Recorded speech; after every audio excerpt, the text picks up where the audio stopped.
പ്രതിഷേധമിരമ്പിയ മാർച്ചിൽ നൂറുകണക്കിന് youth league പ്രവർത്തകർ പങ്കെടുത്തു. ബാരിക്കേഡ് തകർത്തും പ്രവർത്തകർ കലക്ടറേറ്റിലേക്ക് തള്ളിക്കയറാൻ ശ്രമിച്ചത് ചെറിയ തോതിൽ സംഘർഷത്തിനും ഇടയാക്കി.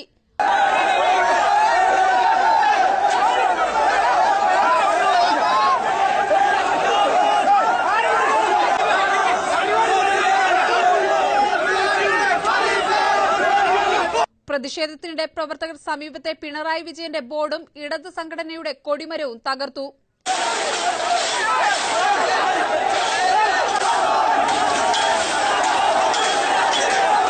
രാജ്യം അരാജകത്വത്തിലേക്ക് നയിക്കുന്ന മോദിയെ പോലും കടത്തിവെട്ടുന്ന തരത്തിലാണ് പിണറായിയുടെ ഭരണമെന്ന് മാർച്ച് ഉദ്ഘാടനം ചെയ്ത നജീബ് കാന്തപുരം പറഞ്ഞു. വയനാട് ജില്ലയിലെ പാവപ്പെട്ട കർഷകർക്ക് നിങ്ങൾ എന്താണ് നൽകുന്നത്? ഇവിടെ നരേന്ദ്രമോദിയെ പേടിച്ച് പിണറായി വിജയനെ കൊണ്ടുവരാൻ ആഗ്രഹിച്ചവരോട് ഞങ്ങൾക്ക് വിനയപൂർവ്വം ഒരു കാര്യമേ പറയാനുള്ളൂ. പടപേടിച്ച് പന്തളത്ത് ചെന്നപ്പോ പന്തം കൊളുത്തി പട പോലെയാണ് ഇപ്പൊ പിണറായി വിജയന്റെ ശൈലി. ജനങ്ങൾ ആകെ അസ്വസ്ഥരാണ്. നിങ്ങൾ പാവങ്ങൾക്ക് വേണ്ടി നിലകൊള്ളുമെന്ന് പ്രഖ്യാപിച്ചവരാണ്.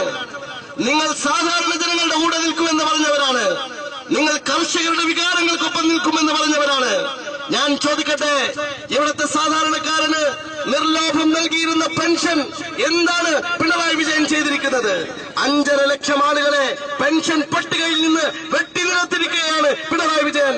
പാർട്ടിയിൽ VS അച്യുതാനന്ദനെ വെട്ടിനിരത്തിയതുപോലെ ജനങ്ങളെ പെൻഷൻ ലിസ്റ്റിൽ നിന്ന് വെട്ടിനിരത്തിയിരിക്കുകയാണ്. ലീഗ് നേതാക്കളായ PG Muhammad, KK Ahmed Haji, PK Abubakar, C Moideenkutty, PP Ayyub, PK Asmath എന്നിവർ സംസാരിച്ചു. മാർച്ചിന് യൂത്ത് ലീഗ് നേതാക്കളായ K Haris, CK Arif, Shameem Parakkandi, VM Abubakar, advocate AP Musthafa തുടങ്ങിയവർ നേതൃത്വം നൽകി. മാർച്ച് നടത്തിയതിന് പ്രവർത്തകർക്കെതിരെ പോലീസ് കേസെടുത്തിട്ടുണ്ട്.